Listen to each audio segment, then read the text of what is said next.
A partir de que ya nosotros hemos recorrido cuáles fueron las lenguas de la Biblia, que como recordarán son en esencia el hebreo, el arameo, algunas expresiones en el Antiguo Testamento, incluso algunas expresiones, aunque en menor cantidad, en el Nuevo Testamento, y finalmente el griego, ¿no? Para entender cómo es que se da la Biblia en su entorno, no solo a partir de la tierra y del pueblo, sino también en este caso del libro. Dijimos hacia el final que también es importante repasar, aunque sea brevemente, cuáles fueron los materiales que se utilizaron, en primer lugar, para la escritura en la antigüedad y, evidentemente, para la Biblia en particular. Estos materiales en los cuales, digamos, se pusieron por escrito los textos antiguos fueron en realidad muy diferentes entre sí, en tanto soporte de textos. De hecho, los materiales eran variados. Por ejemplo, se usaban tablas de arcilla o piedras, huesos, madera, metales, cerámica, etc. Estos se pueden encontrar todavía en textos antiguos como soporte de escritos. No obstante, en el caso de la Biblia, la inmensa mayoría de los manuscritos, ¿no?, se pusieron, digamos, en papiro, o sea, se realizaron en papiro y en pergamino, no en estos materiales en particular. Y la razón para ello es básicamente la siguiente, o sea, que entendamos por qué la mayoría de los libros bíblicos fueron puestos por escrito, tanto en pergamino como en, lo habíamos dicho aquí, en papiro. Y la razón para ello, decimos, es básicamente la siguiente. Solo estos dos materiales, o sea, tanto el papiro como el pergamino, permitían copiar textos más bien largos y extensos. O sea, debido a la extensión del manuscrito, estos dos materiales en particular eran los que mejor se adaptaban a las necesidades requeridas. El papiro es un material vegetal que solamente crece en zonas muy húmedas, de hecho inundadas constantemente por los ríos. De ahí que el papiro fuera sobre todo algo de uso común en Egipto, justo por, digamos, el río Nilo. Por su parte, el pergamino procede de la piel de un animal, generalmente ovejas o cabras, y debido a la calidad que posee de duración, poco a poco terminó por reemplazar al papiro. O sea, finalmente un pergamino tenía una duración incomparablemente mayor a la que tenía en tanto material vegetal el papiro. De hecho, las ventajas del pergamino respecto al papiro son básicamente dos. Su marcada resistencia al paso del tiempo, ¿no?, por una parte, y por otra, el hecho de que permite hacer la escritura por ambos lados. En el papiro no, porque al ser un material vegetal, e imprimir la tinta o ponerle la tinta encima, esta se traspasa. Entonces el pergamino solo puede ser utilizado por un lado. El papiro. En cambio el pergamino no. El pergamino permite la escritura por ambos lados, aunque es cierto que también tiene como desventaja su alto coste. O sea, a diferencia del papiro, el pergamino resultaba mucho más caro, pues la piel de una oveja o cabra, o sea, la piel de uno de estos dos animales solo daría para 2 pliegos dobles. Y por tanto, por ejemplo, para poder copiar un libro medianamente largo, pues era necesario sacrificar un gran número de animales. O sea, tenía sus pros y sus contras. Ahora bien, la tinta más común que fuera utilizada en la escritura de los manuscritos bíblicos, tanto en pergaminos como en papiros, estaba compuesta de una solución mineral que estaba conformada a partir de carbón, agua y goma como adherente. Tiempo después, estamos hablando digamos de los manuscritos muy antiguos, tiempo después se desarrolló ya un tipo de tinta más adherente. Este tipo de tinta estuvo hecha a partir de resina de roble que se mezclaba con sulfato de hierro y también goma. Y para poder escribir sobre el papiro y el pergamino, se utilizaba a partir de la época griega, o sea, a partir, digamos, del siglo III antes de Cristo, en el periodo helenístico, una caña hueca con punta que era llamada cálamo. Esa era, digamos, la herramienta que se utilizaba para poder escribir sobre el papiro y en particular sobre el pergamino. Con el tiempo se generalizó el cálamo hecho ya de pluma de ave. Como sabemos, esta pluma es hueca, entonces permite la absorción de tinta e incluso, ¿no?, el que ésta se vaya liberando de manera mucho más fina, mucho más precisa.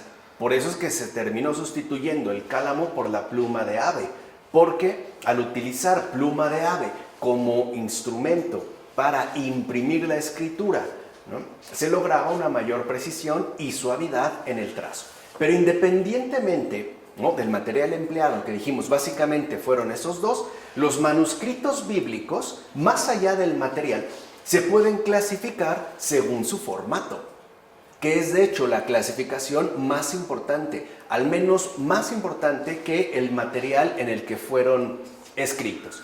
En principio, el rollo fue el formato utilizado más antiguo para los textos escritos. O sea, cuando se ponía por escrito algún texto, el formato que se utilizaba fue el rollo. Los folios se iban uniendo unos a otros, se podían pegar o coser, hasta que se pudiera alcanzar la extensión final de toda la obra. Y para terminar, o sea, una vez que ya se habían cosido o pegado todos estos folios, estos eran a su vez enrollados, lo cual terminaban, digamos, dando como resultado lo que se llamaba el rollo. Entonces, el rollo era extendido. Cuando el texto tenía una cierta extensión, se enrollaba en torno a un cilindro, justo para poder irlo enrollando. Por lo regular, lo más normal es que este cilindro fuera de madera. Ahora, en rollos de grandes dimensiones, o sea, cuando el escrito era bastante extenso, entonces se podían llegar a utilizar dos cilindros. Ya no solo, digamos, uno, ¿no?, al principio o al final para poder enrollar el escrito, sino uno en cada extremo, debido precisamente a la extensión del manuscrito. Ahora, para poder localizar y leer un cierto pasaje, entonces se desenrollaba de un lado y se iba enrollando del otro. Esto facilitaba la localización de algún determinado pasaje en particular. De hecho, la palabra latina volumen etimológicamente se refiere a lo que se enrolla. O sea, cuando se tradujo al latín, ¿no?, por volumen, estos rollos, justo lo que significa etimológicamente es lo que se enrolla. Entonces, algunas obras tenían mayor volumen, o sea, varios rollos. Así pues, se hacía un rollo, pero si la obra era extensa, podía constar de varios rollos. Por lo regular, cada uno de estos volúmenes, partes de una obra, no sobrepasaba los 10 metros de longitud. Entonces, esa era, digamos, como la medida máxima. ¿Por qué? Por lo difícil que se hacía su manipulación. Y esto, dicho sea de paso, nos puede ayudar a entender por qué el libro de Samuel está dividido en dos volúmenes. Por eso es que está el libro 1 y 2 de Samuel. No porque se tratara, digamos, de dos textos completamente diferentes, sino porque fueron colocados en dos volúmenes distintos. Al igual que el libro de los Reyes, o incluso el libro del evangelista Lucas. Libro conformado en un rollo por su evangelio y en otro por los Hechos de los Apóstoles. Aunque en realidad, en el caso de Lucas, se suele hablar de un solo libro. Lo vemos al inicio, cuando dice los Hechos de los Apóstoles, ¿no?, y le dice a Teófilo, recordarás que escribí, ¿no?, en un primer momento, habla del evangelio. Ahora narrará los Hechos de los Apóstoles. Por eso es que se habla del primer libro y segundo de Samuel, o el primer libro y segundo de los Reyes. Ahora, uno de los inconvenientes de este formato es la dificultad que se tiene al momento de tener que manejarlo para la lectura, ya que de hecho implicaría el uso de ambas manos. O sea, con un lado con una mano podríamos ir enrollando, con la otra desenrollando. Ahora, si el pasaje buscado se encontraba al final de la obra, pues entonces había que desenrollar todo el volumen.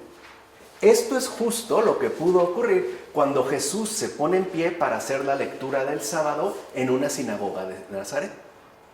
Porque el libro de Jeremías es extenso y el pasaje al que se refiere aparece hacia el final, como lo menciona Lucas. En esa ocasión, a Jesús se le entregó un rollo, que contenía, el libro del profeta Isaías. Y él, desenrollando el libro, como dice Lucas, encontró el pasaje donde está escrito, ¿no? Y la cita que viene a continuación. El libro de Isaías es un texto extenso, ya que contiene 66 capítulos. En consecuencia, si a Jesús le entregaron, como era de esperar, un volumen que se enrollaba desde su parte final para poder encontrar el pasaje que leyó, ubicado en el capítulo 61, prácticamente tuvo que desenrollar todo el libro. Si por el contrario, el libro que se le entregó se enrollaba por ambas partes, como dijimos, ¿no?, con ayuda de 2 cilindros, entonces Jesús pudo tardar menos en encontrar el pasaje señalado. Pues bien, todos los manuscritos del Antiguo Testamento hebreo que se conservan, o sea, anteriores ya a la aparición del cristianismo, son rollos. Todos. O sea, todos los manuscritos del Antiguo Testamento hebreo que se conservan, todos son rollos. Otro formato importante para los manuscritos bíblicos es el códice, la inicial forma de lo que hoy en día llamamos libro. O sea, lo que hoy llamamos libro tuvo como forma inicial el llamado códice. Vamos a ver por qué. Ya entendimos el rollo. El códice se produce a través de superponer varias hojas o pliegues, que pueden ser de papiro o pergamino, dobladas por la mitad. Y al doblarlas, esta superposición de varios pliegues u hojas eran cosidas en su parte central, lo cual formaba cuadernillos, y que además, a su vez, se podían unir entre sí para obtener obras más extensas. Claro, es mucho más fácil de manipular, porque esto sí, como hacemos con un libro, se puede hojear. No tenemos que desenrollar todo el volumen que nos pasen. De hecho, este formato, el códice, fue ganando terreno a partir del siglo I después de Cristo. Y al final, claro, como era de esperar, se acabó por desplazar al rollo.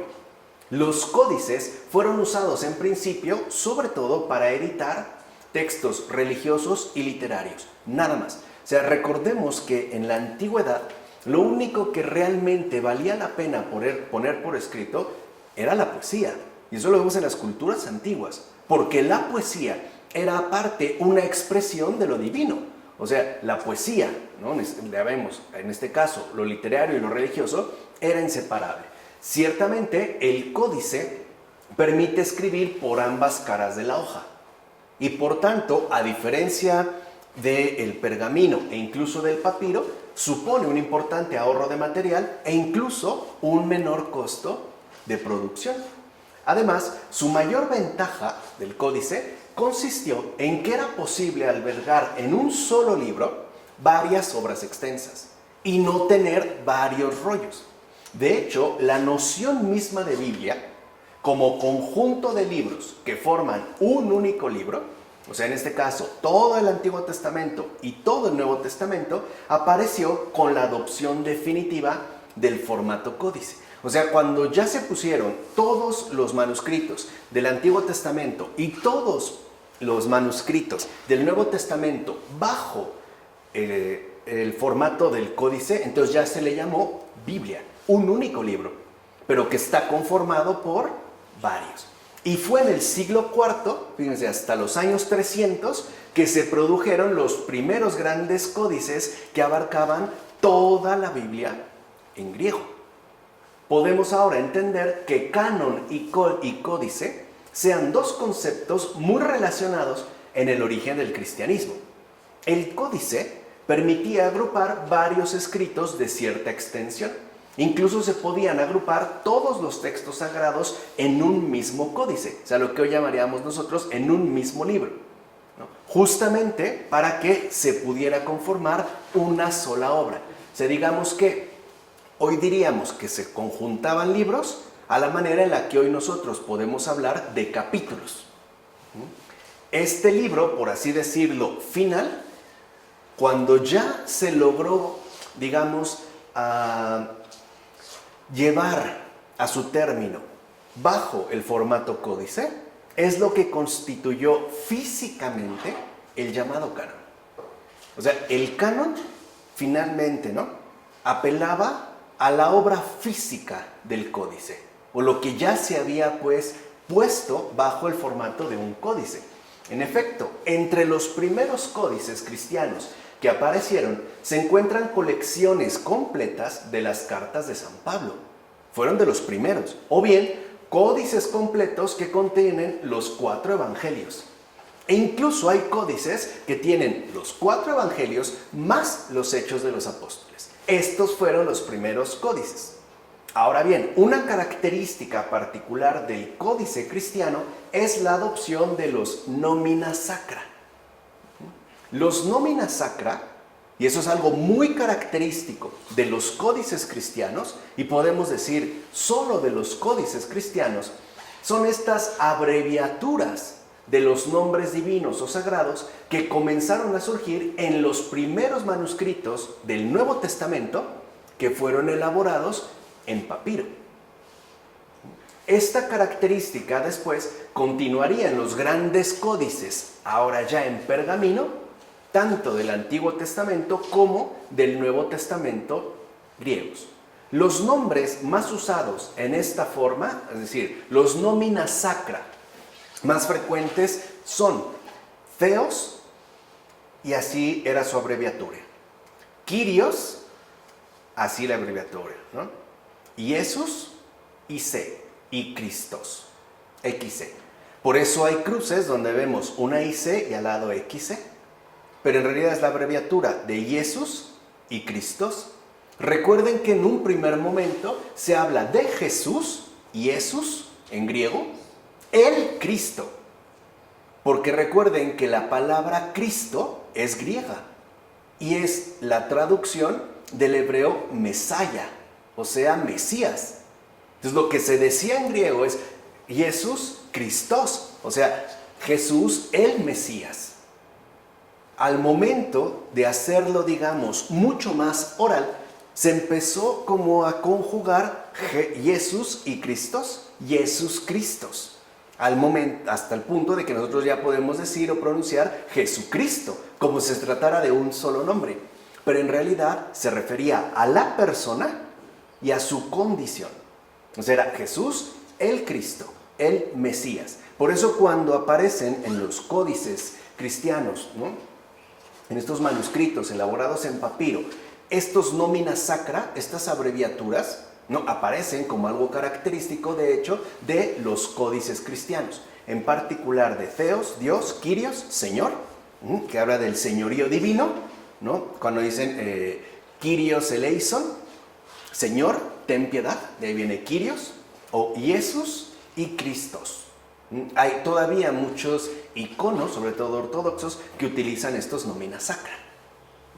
Ahora bien, por lo que respecta al tipo de escritura empleada, los manuscritos cristianos del Antiguo Testamento y del Nuevo Testamento griegos se dividen en mayúsculos, o unciales, y minúsculos, o cursivos. Este tipo de escritura es ciertamente elaborada y cuidadosa, o sea, no crean que se escribieron así como así. De hecho, se puso también mucha atención al modo en el cual fueron puestos por escrito. O sea, este tipo de escritura era algo propio de textos sagrados y por tanto de textos importantes. O sea, no se estaba ante cualquier otro libro. Aunque no existe separación entre las mayúsculas de una palabra y otra. Todo pues se escribía de seguido sin distinguir palabras, que es la que se conoce como scriptio continua. Con esto se podían llegar a presentarse serios problemas de comprensión al momento de llevar a cabo una transmisión textual o al intentar hacer una lectura. O sea, todo se escribía de corrido, sin distinguir entre la mayúscula de una palabra y la otra. Pongamos un ejemplo en castellano para que entiendan, ¿no?, los problemas que se presentan con este scriptio continua. La secuencia en scriptio continua, así si lo leyéramos, ¿no?, el amor no surge, puede leerse como el amor no surge o como el amor no surge. ¿Se entiende? Son dos cosas totalmente diferentes. Esos son los problemas con scriptio continua. Pues bien, los manuscritos códices minúsculos o cursivos son aquellos que presentan una escritura griega en minúsculas con las palabras separadas y en este caso ya acentuadas. Tampoco había acentuación. La costumbre de escribir en mayúsculas y sin separar palabras fue desapareciendo poco a poco ya hasta el siglo IX. Mientras, lo que se mantuvo fue la scriptio continua. De hecho, podemos decir que lo que vino, o el periodo que históricamente modificó esta forma habitual de escribir, fue la Edad Media. O sea, la Edad Media es la que literalmente puso las bases de una escritura ya diferenciada, con mayúsculas, con espacios, lo que hoy llamaríamos con signos ortográficos e incluso con acentos. Hasta el siglo IX no. Se mantuvo por lo regular esta escritura. Los manuscritos minúsculos permiten, sí, una lectura más rápida y sin ambigüedades, debido sobre todo a las separaciones. Y en particular porque ya agregaban, en este caso, ¿no?, los acentos. Por otra parte, una tipología especial la representan los manuscritos llamados palimpsestos. De hecho, por ejemplo, el filósofo Walter Benjamin, ¿no?, este gran pensador, también como judío, sabía de que hablaba en un palimpsesto, incluso para desarrollar, digamos, una elucidación de la cultura contemporánea. Como indica la etimología de este nombre, palimpsesto, que traducido significa grabado de nuevo, se trata de manuscritos de piel, es decir, pergaminos, que ya habían contenido un texto bíblico. O sea, lo primero que se puso en este pergamino fue un texto bíblico, pero después fue borrado para poder copiar encima alguna otra obra. Recuerden que la producción, ¿no?, de los pergaminos no era barata y exigía mucho material. Entonces, para aprovechar, lo que se solía hacer era borrar un texto previo y entonces copiar una nueva obra e incluso elaborar una nueva. Por lo regular, en el caso del cristianismo, estos palimpsestos, ¿no?, lo que encontramos es que se borró del pergamino un texto bíblico y encima se puso algún texto o tratado de los padres de la iglesia. Entonces, lo que vemos es que hay, digamos, una escritura visible y una escritura por detrás que se ha borrado, pero que estuvo ahí en primer lugar. Pasemos ahora ya entonces con estos referentes de lleno al texto del Antiguo Testamento. O sea, teniendo estos elementos, las lenguas, los materiales, el modo de escritura, entonces ya podemos pasar en un primer momento al texto del Antiguo Testamento. El Antiguo Testamento, tal y como lo lee la Iglesia Católica, está formada por libros que han sido escritos en hebreo, griego y arameo. O sea, todo el Antiguo Testamento fue escrito en hebreo, en arameo y en griego. Los libros protocanónicos, que son la mayoría, originalmente fueron escritos en hebreo. O sea, la mayor parte del Antiguo Testamento fue escrita en hebreo. Pero los libros de Daniel y Esdras son una excepción, ya que estos libros se escribieron en arameo. Originalmente, los libros de Daniel, el libro de Daniel y de Esdras, no se escribieron en hebreo, se escribieron en arameo. Al igual, por ejemplo, que una frase del libro de Jeremías, el versículo 11 del capítulo 10. A pesar de que el libro de Jeremías todo fue escrito en hebreo, esta frase, es decir, esta frase que ahora remite al versículo 11 del capítulo 10, solo esta frase fue escrita en arameo. Además, hay secciones que aún siendo canónicas de los libros de Daniel y Esther, nos han llegado únicamente en griego. O sea, a pesar de que fueron escritas en hebreo, también hay algunas partes que han llegado o nos han llegado en griego, la lengua en el que al parecer fueron escritas. Por su parte, los libros deuterocanónicos se han transmitido en griego. De hecho, esta es la lengua original de algunos de ellos. Por ejemplo, el libro de la sabiduría o el segundo libro de los Macabeos. Estos dos libros fueron escritos originalmente en griego. tanto el libro de la sabiduría como el segundo libro de los Macabeos. No obstante, todo parece indicar que la mayoría de tales textos, los deuterocanónicos, tuvieron un original hebreo. Algo evidente, por ejemplo, en el caso del Sirásida o eclesiástico, cuyo texto hebreo salió a la luz a finales del siglo XIX en la sinagoga del Cairo. O bien, la versión hebrea del libro de Tobías, que fue encontrada a mitad del pasado siglo XX en las cuevas del Mar Muerto, y algunos fragmentos en las cuevas de Qumrán. Ya hablaremos de los rollos del Mar Muerto, igual de los textos de Qumrán. Cabe mencionar que todos estos libros nos han llegado testimoniados en los manuscritos en lengua original o bien en versiones antiguas. Así pues, comencemos entonces por la descripción de los testimonios textuales que nos han llegado en lengua original de la mayoría de los libros del Antiguo Testamento, es decir, en hebreo, y en arameo para algunas secciones de Daniel y Esdras. De hecho, el estudio de estos testimonios debe atender a tres grandes grupos de manuscritos que pueden ser asumidos por separado, sobre todo teniendo en cuenta la mejor comprensión del Antiguo Testamento: el llamado texto masorético, TM, el Pentateuco samaritano, Pesam, y los textos de Qumrán.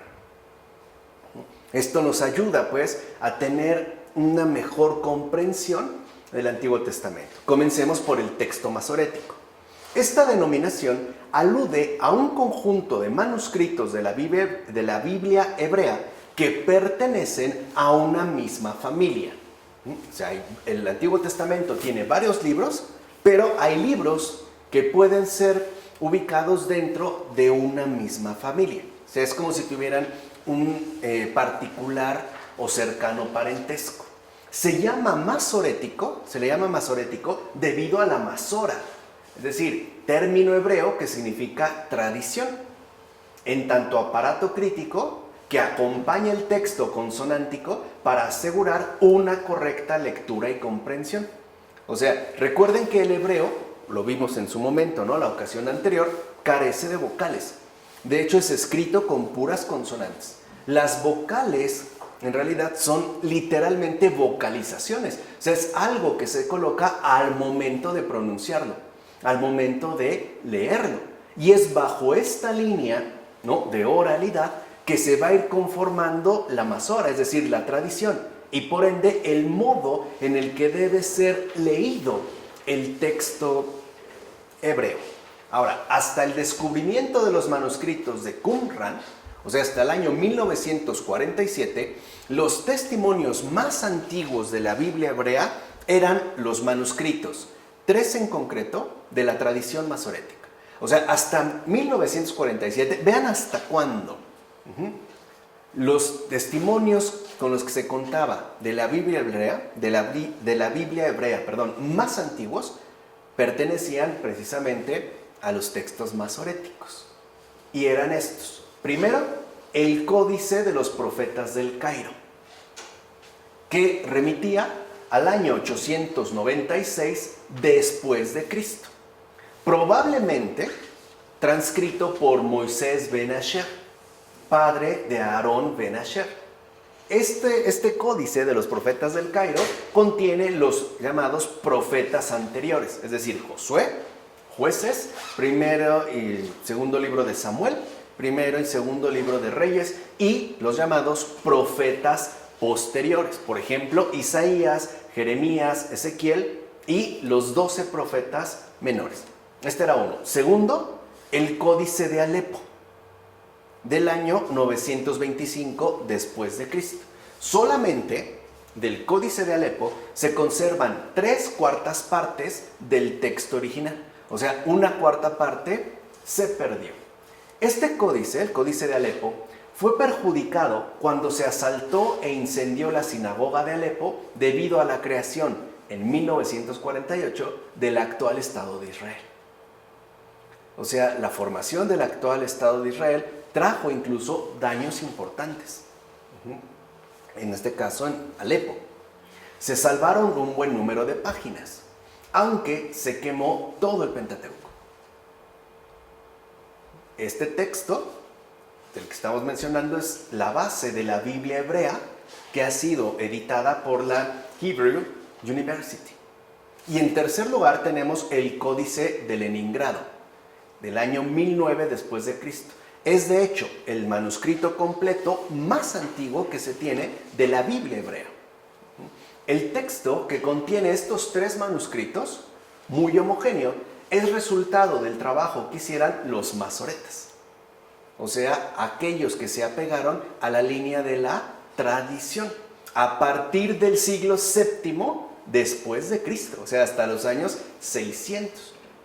Dicho trabajo expresa, a través de la vocalización y de la adición de un aparato crítico, es decir, de comentarios, ¿no?, que puedan mejorar o ayudar a la comprensión del texto, sus tradiciones de lectura y sus exégesis del texto bíblico. O sea, los masoretas lo que hicieron es definir una tradición de lectura, porque también hay palabras que cambiando una vocal cambia completamente su significado, se dicen cosas distintas.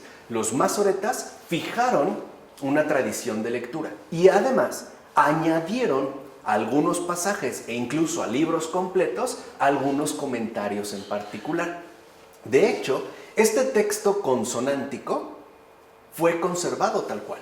O sea, así como se fijó, así se conservó.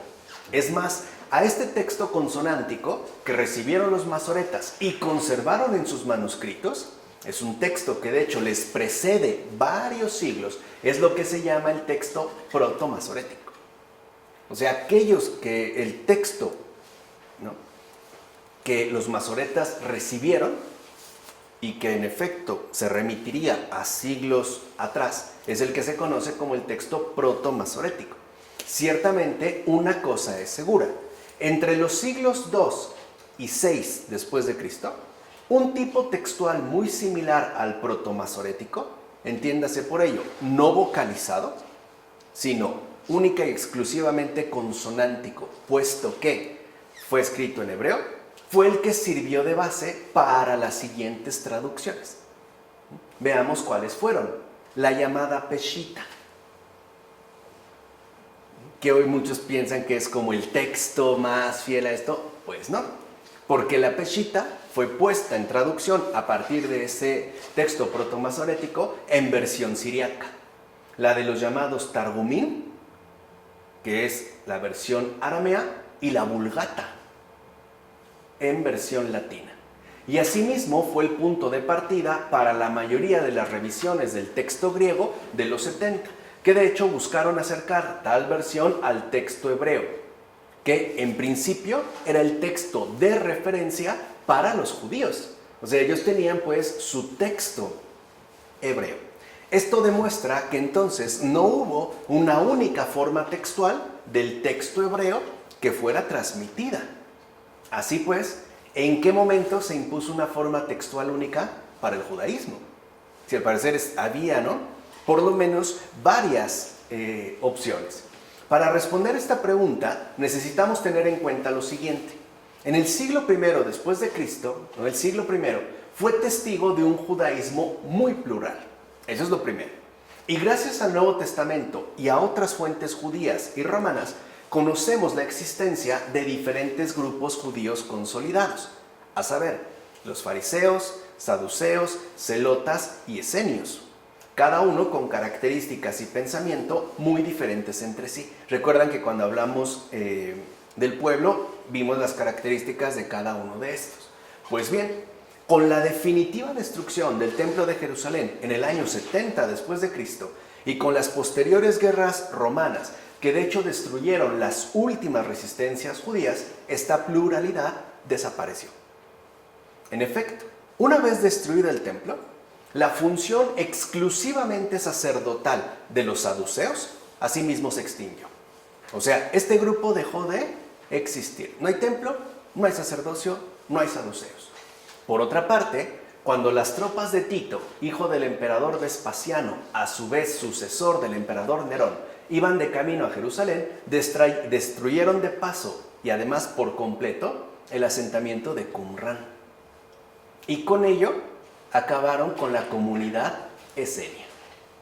Por último, en el 135 después de Cristo, después de que Roma extinguiera la revuelta de Bar Kokhba, desapareció la última expresión de los celotas. Entonces, los primeros que se acabaron fueron los saduceos, después los esenios y finalmente los celotas.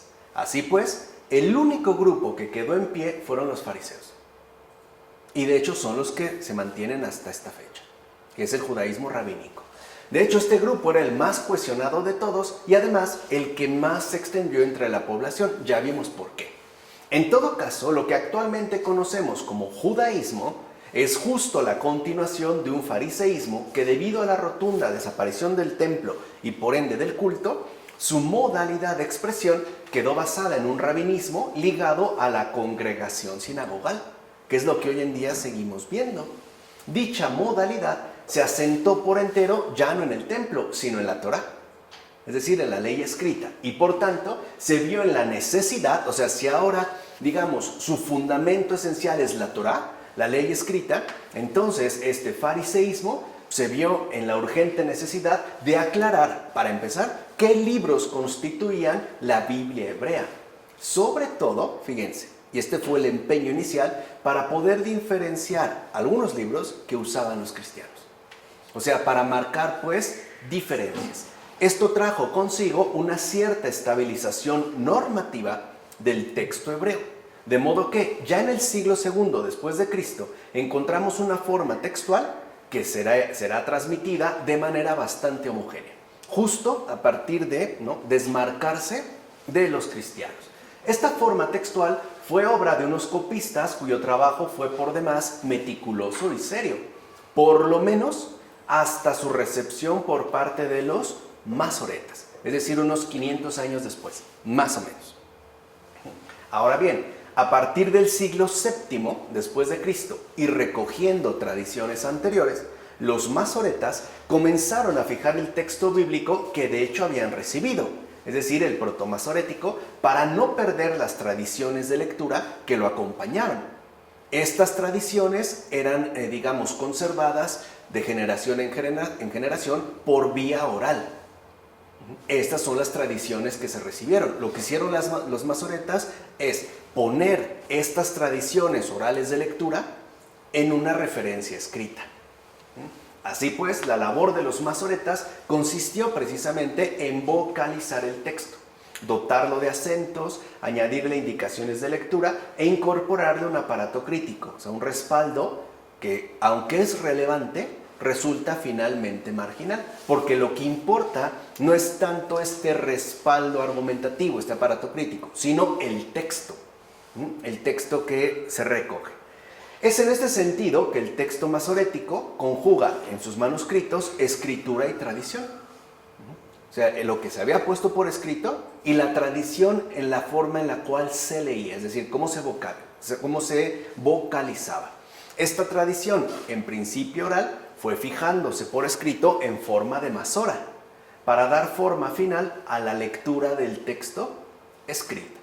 O sea, que lo que se ha escrito se lea del mismo modo siempre, ¿no? Que quede pues fijado el texto.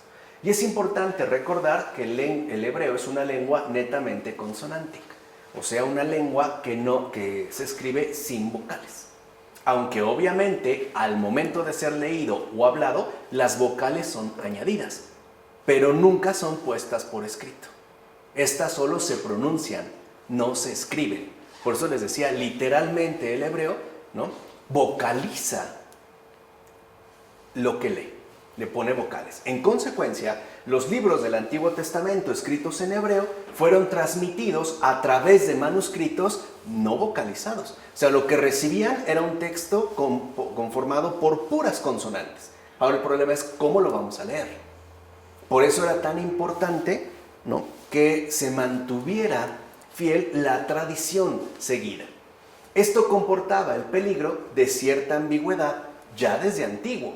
Así pues, empezaron a usarse ciertas consonantes como matres lectionis, es decir, como ayuda a la lectura para que su sola presencia Por ejemplo, asimismo, entre otras consonantes o bien al final de la palabra, ¿no?, indicar que en aquel lugar solo podían leerse una o dos vocales largas, no más. Imagínate qué pasaba si de repente te encontrabas con dos consonantes juntas. Era importante, pues, dar criterios para consolidar ya por escrito la tradición.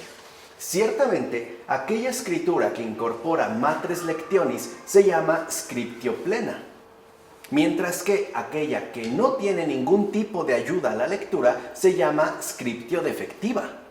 O sea, una es literalmente la buena y la otra es la defectuosa, porque le faltan estos criterios de ayuda. Y dicho sea de paso, que el texto no estuviera vocalizado no quería decir que cada vez que se leyera se tenía necesariamente que interpretar. De hecho, existía ya una tradición de lectura oral que era transmitida de padres a hijos y de maestros a discípulos desde mucho tiempo atrás. O sea, lo importante en principio era la conservación oral de la lectura de la Biblia, no tener el libro entre las manos, como hoy lo hacemos nosotros. O sea, actualmente para nosotros lo que importa es tener el texto por escrito, la Biblia, el libro. Antes no. Antes lo que realmente era importante era la recepción y la transmisión de la oralidad, es decir, de la lectura de la Biblia. Y recuerden que durante la antigüedad, toda la antigüedad y hasta bien avanzada, lo que llamamos Edad Media, la lectura siempre se hacía en voz alta, porque era la manera en la que se transmitía o se le daba continuidad a la tradición. Hoy ya no. Hoy más bien tendemos a leer en silencio. Antes no, la lectura era en voz alta. ¿Por qué? Porque no se cuenta el texto, pero sí se recibe lo que se ha escuchado. Bueno, y fue justamente tal tradición de lectura recibida, entiéndase oral, la que los masoretas incorporaron ya en términos de tradición a este texto consonántico, introduciendo justamente las vocales. O sea, reciben un texto meramente consonántico y ellos, a partir de la tradición oral, es que le van a fijar las vocales que le corresponden.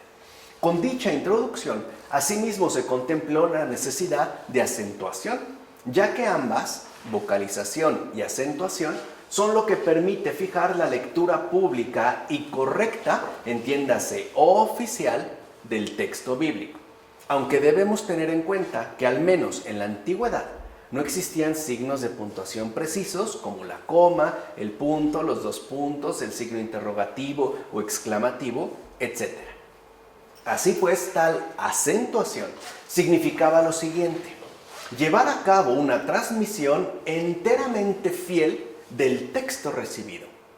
O sea, que no te equivocaras al pronunciarlo, porque si lo pronuncias mal, lo transmites mal.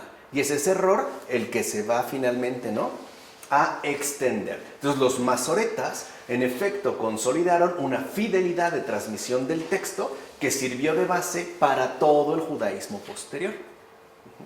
Esto también tiene que ver con lo siguiente: buena parte del judaísmo estaba convencido de que la escritura no solo posee una revelación en su contenido, sino que también la tiene en su forma. O sea, para el judaísmo no solo importa lo que dice la Biblia, sino cómo ha sido dicho. Es decir, cuenta cada letra. Para un masoreta, mover una letra de la Biblia es atentar contra la revelación en su conjunto. Por eso era tan importante poder fijar no solo el contenido del texto, sino también su forma correspondiente. Que el texto consonántico que les llegó no se alterara. Además, como cada consonante del alfabeto hebreo representa un número, el texto sagrado puede ofrecer múltiples combinaciones de cifras, que a su vez podrían ser objeto de múltiples interpretaciones. Y es esta dimensión numérica la que indaga la llamada cábala.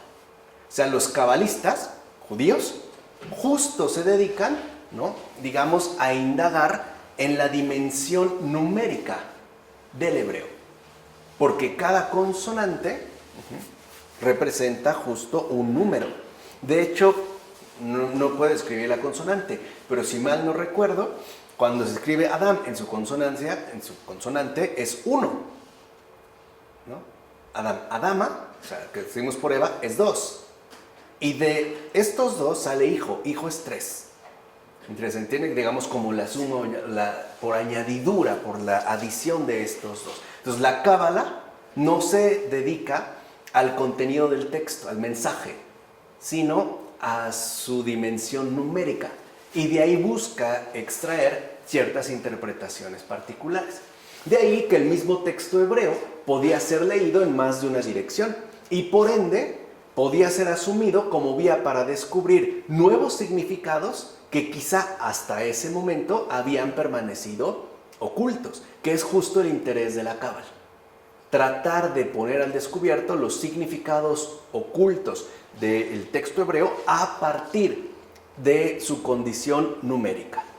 Por otra parte, como la base del judaísmo remitía ahora al libro o Torá, una vez que el templo dejó de existir, se hizo apremiante dedicar tiempo y esfuerzo para fijar la expresión de la voluntad del Señor.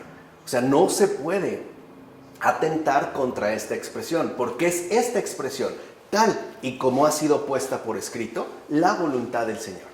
Se asumió, pues, que cada palabra, cada letra incluso, era voluntad divina. Y por tanto, no podía ser cambiada. O sea, no lo podías escribir como se te diera la gana. Esa era la expresión de la voluntad del Señor. No solo cada palabra, cada letra.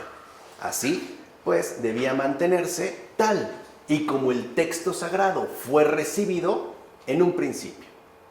Por cierto, los cristianos fueron menos cuidadosos al momento de transmitir tanto el Antiguo Testamento como el Nuevo Testamento, como lo demuestra el enorme número de variantes que podemos encontrar si comparamos los manuscritos. No obstante, esto tiene que ver con lo siguiente. Para los cristianos, a diferencia de los judíos, lo que realmente era palabra de Dios era el contenido, o sea, aquello de lo que hablaba. Digamos, el acontecimiento de la revelación de Dios en la historia, no tanto el continente. O sea, lo que importaba para los cristianos era el contenido, ¿no? Aquello de lo que hablaba, no la forma adoptada para tal revelación. Esta, digamos, perdía importancia, que, como hemos mencionado, ¿no?, anteriormente, en el caso del judaísmo, no. Tenía, de hecho, la misma importancia el continente, la forma en la que fue escrito, que el contenido, aquello de lo que hablaba. Pues bien, esta concepción del valor sacrosanto del texto recibido hizo entonces que los masoretas no modificaran ni una sola letra del texto consonántico, sino que lo mantuvieran tal cual. De hecho, los masoretas pusieron un extremo cuidado a la hora de copiar el texto, ya que contabilizaron con sumo cuidado tanto las palabras, a ver, cuántas palabras son del texto que hemos recibido, como cada una de las letras de todo el libro sagrado. O sea, no solo contaron las palabras y cómo estaban, sino cada letra. Por supuesto, esto no quería decir que no fueran conscientes de que dicho texto contuviera algunos errores o lecturas diferentes, incluso incompatibles con su propia tradición de lectura.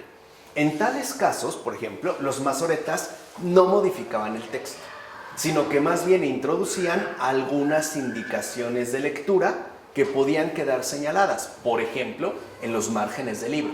Entonces, imagínense que tenían el texto y añadían una indicación diciendo, aquí hay otra tradición de lectura que se lee como, y que por lo tanto dice esto.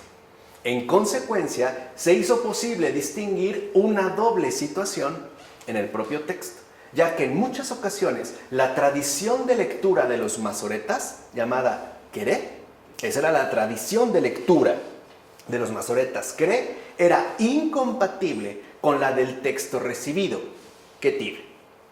O sea, había una tradición recibida del texto, Ketib, que como tal resultaba incompatible, por ejemplo, con la tradición de lectura que había sido establecida por la tradición, es decir, por los masoretas, y esta se llamaba Queré.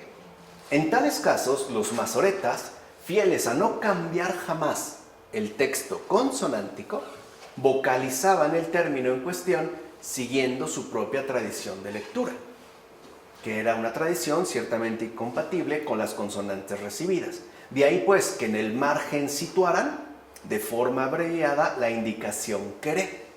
O sea, cuando ponían queré, eso significa en hebreo es leído, junto con las consonantes de su tradición de lectura. O sea, tal palabra queré es leído así. Y añadían su respectiva tradición de lectura. Por ello, precisamente, había que estar muy atentos para no mezclar las consonantes originales con las vocales introducidas por la tradición de lectura masorética. De hecho, el nombre Jehová nace de tal situación. En efecto, en la tradición masorética existe un queré perpetuum. Fíjense, esto es importante, que por repetirse con mucha frecuencia, ya no queda avisado en el margen. O sea, ya lo han advertido muchas veces. Consideran que han sido tantas como para que no sea necesario seguir insistiendo en este queré. Este queré perpetuum es justamente el nombre divino, cuyas 4 consonantes, llamado tetragramatón, son YHWH. No se puede pronunciar. Así, con estas consonantes, no hay manera. Los masoretas, al momento de vocalizar este nombre sagrado con las vocales de Adonai, es decir, Señor, siguiendo la antiquísima tradición judía, está incluso testimoniada por la tradición griega de los 70, de no pronunciar jamás el nombre de Dios, debido a su trascendencia infinita. Ni siquiera pues lo podemos reducir a un nombre, a una mera pronunciación. Por eso el tetragramatón impronunciable lo vocalizaron como Adonai, que traduciríamos por Señor, pero se refiere directamente a Dios. Además, no es un Dios abstracto, es el Dios que se ha revelado a sí mismo. En consecuencia, fíjense, si se lee el tetragramatón con las vocales de Adonai, entonces el resultado es Jehová, un nombre que nunca jamás existió en la tradición bíblica. Jamás. Nunca. O sea, si nosotros encontramos en una Biblia el nombre Jehová, andamos pero perdidos. Porque este nombre en realidad nunca existió en la tradición bíblica. De hecho, lo único que existió como tradición, y esto como tradición oral, fue Adonai, nunca Jehová. Esto no existe ni bíblicamente, nada, o sea, no tiene una base. Pues bien, el trabajo de los masoretas, especialmente el de la escuela tiberiense de Aarón ben Asher, fue el que se impuso dentro del mundo judío hasta tal punto que a partir ya del siglo XII, la inmensa mayoría de los manuscritos de la Biblia hebrea contenían ya un texto vocalizado dotado de masora. O sea, ya tenía su respectiva tradición oral. De hecho, no nos ha llegado ningún manuscrito hebreo no vocalizado que fuera copiado después del siglo I después de Cristo. O sea, después de este siglo, todo texto está vocalizado en base a la masora. Ahora bien, con la aparición de la imprenta, en el siglo XV, se revolucionó la transmisión textual de la Biblia hebrea, y como veremos en su momento, también del Nuevo Testamento, ya que esto marcó un antes y un después en el estudio de los textos bíblicos. Lo más relevante del caso fue lo siguiente: desaparecen los manuscritos como tales y también la labor de los copistas. Estos dejaron de existir y por tanto, asimismo se dejaron de lado los posibles errores de transmisión entre un texto previo y uno posteriormente copiado, es decir, transcrito. Podía ser que el copista recibiera un texto original y al momento de transcribirlo, por descuido, por desatención, por sueño, por error, por equivocación, etc., escribiera otra cosa distinta. Que esto era muy común en el caso de los copistas. Por eso para los masoretas era tan importante también fijar el texto escrito. de tal forma que éste no se alterara. En efecto, los textos que salían de una misma imprenta eran ya todos iguales.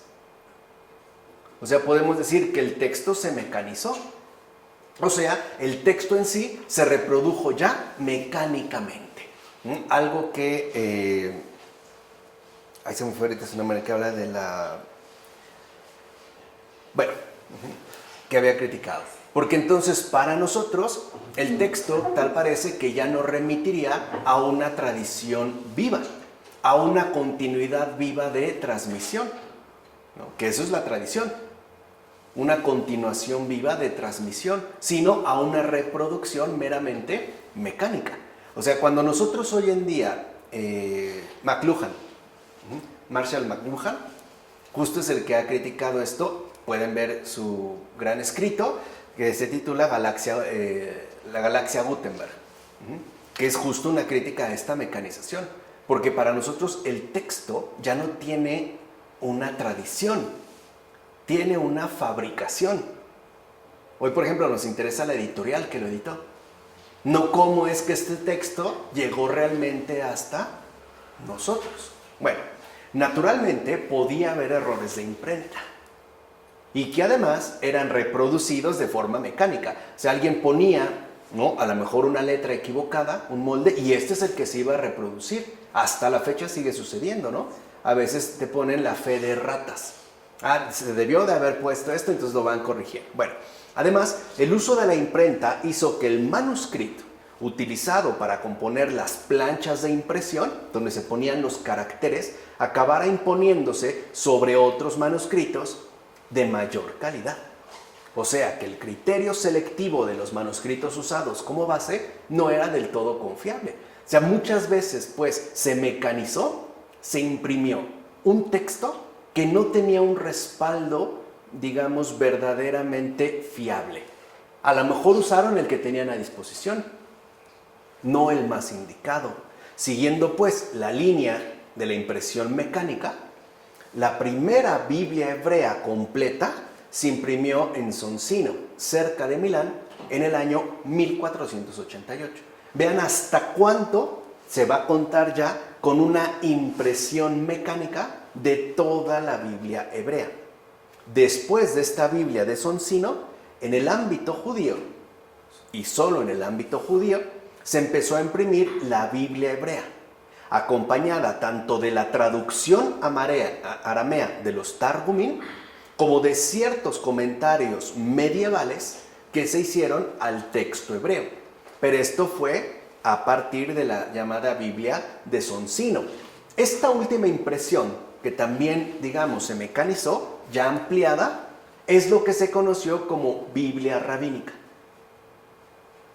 La primera edición de este texto salió de la imprenta de Daniel Bomberg, ubicada en Venecia, entre 1516 y 1517, aunque la versión más conocida no fue esta, sino la segunda edición, pues asimismo incluía la Masora.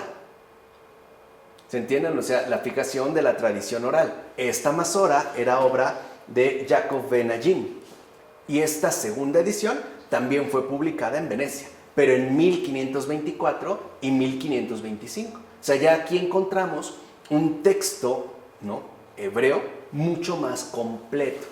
Esta edición, fue la que se convirtió en el Textus Receptus, es decir, el texto aceptado y usado por todo el mundo judío. O sea, esta segunda edición, ¿no?, versión, es la que ya se reconoció como el texto oficial para todo el mundo judío. Y hasta bien entrado el siglo XX, o sea, fíjense, 500 años casi, este texto de la Biblia hebrea fue usado incluso por los exégetas de las demás confesiones religiosas. O sea, acudían al momento de referirse al Antiguo Testamento, ¿no?, durante todo este periodo y hasta bien entrado el siglo XX, iban a este Textus Receptus y lo tomaban como texto base. O sea, era el Nuevo Testamento, ¿no?, al que había que acudir, que además era el texto oficial precisamente del judaísmo. No obstante, este Textus Receptus trajo consigo una serie de problemas desde el punto de vista de la crítica textual. Para empezar, no se sabe en qué manuscrito se basó esta segunda edición de la Biblia rabínica. No se sabe. O sea, ¿a qué manuscrito apelaron para poder hacer esta segunda versión? E incluso se sospecha que más bien pudiera combinar diferentes manuscritos. E incluso que quizá se hayan incorporado ciertos cambios a partir de las opiniones dadas por el editor. O sea, el editor dijo, no, mejor mira, habría que acomodarlo de esta manera, cambiar, cosa que como hemos visto para los masoretas era inaceptable. Se sospecha que pudo darse esto debido ya ahora a las exigencias de la edición. De ahí que el Textus Receptus aparezca entonces como un texto mixto en muchos detalles. O sea, hoy en día ya se considera que esta Biblia rabínica está sujeta a revisión. O sea, que no puede ser considerado pues un texto ya insuperable. Esta exigencia de ineludible revisión del Textus Receptus es justo el enorme objetivo que se ha propuesto llevar a cabo la Oxford Hebrew Bible. Hasta este momento, o sea, hasta hoy en día, solamente se ha dado a conocer, para que tengan una idea del trabajo que hay de por medio, que no es cualquier cosa, la comparación, etcétera, todo, digamos, la profundización que requiere, o sea, hasta hoy en día, solamente se ha dado a conocer una edición, solo una, de los primeros 11 capítulos del libro del Génesis. Nada más. Es lo único que se ha podido dar a conocer de esta magna empresa, de esta revisión del texto. O sea, ya digamos, se han revisado solamente los 11 primeros capítulos del libro del Génesis, de esta Biblia hebrea de Oxford, el trabajo más serio dedicado justo al texto hebreo. Ahora bien, la tradición manuscrita hebrea que hemos estado mencionando, es decir, la masorética, fue transmitida a su vez por el único grupo judío que sobrevivió a partir del siglo II después de Cristo. O sea, la tradición masorética, ¿no?, la tradición de la oralidad, pertenece a los fariseos. Y por ellos es que fue transmitida. Sin embargo, no es la única tradición que se ha logrado conservar, ya que incluso en la actualidad existe otro grupo cuyo origen se remonta al antiguo pueblo de Israel, pero que no puede ser considerado plenamente judío, los samaritanos. ¿No? Que ahora ya entendemos el porqué del distanciamiento, incluso de la ruptura. Esta comunidad samaritana, a diferencia pues de los fariseos, los judíos, cuenta con varios centenares de seguidores en la actual ciudad de Nablus, en Siquén y en algunos otros lugares dispersos. Todavía hay una comunidad de samaritanos. Es pues esta comunidad religiosa, reducida pero existente, la que ha conservado el Pentateuco samaritano, que dijimos es la otra referencia, no solo el texto masorético, sino el llamado Pentateuco samaritano, cuyo manuscrito más antiguo, esto es, el llamado rollo de Abishá, podría datarse quizá entre los siglos XII y XIII después de Cristo. Pero como vemos, ellos también, aún como samaritanos, como miembros pues del Israel antiguo, aunque ya diferenciados, poseen también su propio texto de referencia, o sea, conservan su tradición. La comunidad de los samaritanos únicamente han conservado y transmitido los 5 primeros de la Biblia como escritura santa. O sea, para los samaritanos solo importa el Pentateuco. Todo lo demás no entra. Ni salmos, ni profetas, ni libros de sabiduría, ni nada. Solo la Torah escrita, es decir, el Pentateuco. De hecho, su respectiva enemistad ancestral con los judíos hizo que los samaritanos no aceptaran en su canon, precisamente, ¿no?, por esta enemistad ancestral, los libros de los profetas y otros escritos que, de manera gradual, se fueron incorporando a la Biblia hebrea. O sea, si los judíos fueron incorporando a su texto, a su canon, libros de los profetas y otros, salmos, etcétera, ¿no?, los libros históricos, los samaritanos, para mantenerse, digamos, distanciados y diferenciados, optaron por no incluir estos textos. En todo caso, por el testimonio de los evangelios, no solo sabemos de tal enemistad, sino que de igual manera se nos dice el porqué. En efecto, el diálogo entre Jesús de Nazaret y la mujer samaritana identifica la cuestión central de esta enemistad. Es decir, la diferencia del culto dado en el monte de Sión, Jerusalén, judíos, y el culto dado en el monte Garizim, cerca de Sicuén, que correspondería a los samaritanos. Y esta diferenciación entre Jerusalén y Sicuén hunde sus raíces en la división del reino de Salomón en dos. Ahora entienden por qué es tan importante el haber repasado la cuestión del pueblo y de la tierra, el reino de Judá al sur y el reino de Israel al norte, que es la división del reino de Salomón, cuando antes era uno solo. Después de 2 siglos en los que alternaron las guerras y las alianzas, el reino de Israel fue conquistado, como ya vimos, finalmente por Asiria. De hecho, desapareció como entidad política, ya que su capital, Samaria, fue destruida. Esto en el año 722 a.C. Así pues, una parte considerable de su población fue exiliada, al mismo tiempo que fue repoblada por gentes traídas de otros lugares del imperio asirio. Con tal intercambio poblacional, se logró diluir la conciencia nacional entre la población de aquel lugar. A partir de entonces, los judíos del reino del sur empezaron a mirar a sus hermanos del norte, o sea, los samaritanos, con gran desconfianza. Es más, los judíos del sur incluso llegaron a considerar a los samaritanos como un grupo poblacional más bien ajeno a ellos, o sea, como paganos incluso. Por cierto, la separación formal con el culto de Jerusalén y por tanto con el judaísmo oficial, esta ya separación formal, se dio tiempo después, aunque se sigue discutiendo la fecha concreta. Pues bien, según los judíos del sur, los samaritanos eran un grupo más bien sectario. El culto privilegiado que los samaritanos ofrecían en el monte Garizim era pues considerado ajeno por completo al culto dado en el monte santo de Jerusalén, que llamaban Sión. Cada vez que se habla del monte Sión, se está hablando pues de Jerusalén. De ahí que cada vez que el Pentateuco alude a Jerusalén como lugar central del culto, o sea, cada vez que en el Pentateuco se menciona, por ejemplo, el monte Sión, el Pentateuco samaritano sustituye esta mención por el monte Garizim. O sea, no, en el Pentateuco samaritano no se menciona el monte Sión, sino el monte Garizim, especialmente en las formas del Decálogo, que se encuentran en Éxodo 20 y Deuteronomio 5. La intención en el caso samaritano es clara. Ya en el Decálogo, o desde el Decálogo, Moisés ordena erigir un lugar de culto en el monte Garizim, o sea, cerca de Sicuén. Es decir, desde los orígenes. Entonces, de acuerdo al Pentateuco samaritano, el culto que ellos realizan está fundamentado. Algo que, dicho sea de paso, no puede ser dicho de igual manera de Jerusalén.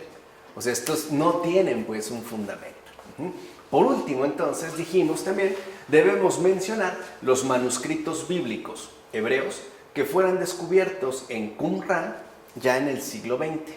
A principios de 1947, se supone que un pastor beduino estaba arrojando piedras a las cavidades situadas a media altura en el irregular desierto de Judea. O sea, había un beduino que estaba, digamos, matando el tiempo, aventando piedras a unas cavidades, ¿no?, en la zona conocida como Kirbet Qumran, en las cercanías del Mar Muerto, que hoy en día se han hecho tan famosos los llamados rollos del Mar Muerto. Y vamos a ver que en general ni siquiera eran rollos, son fragmentos.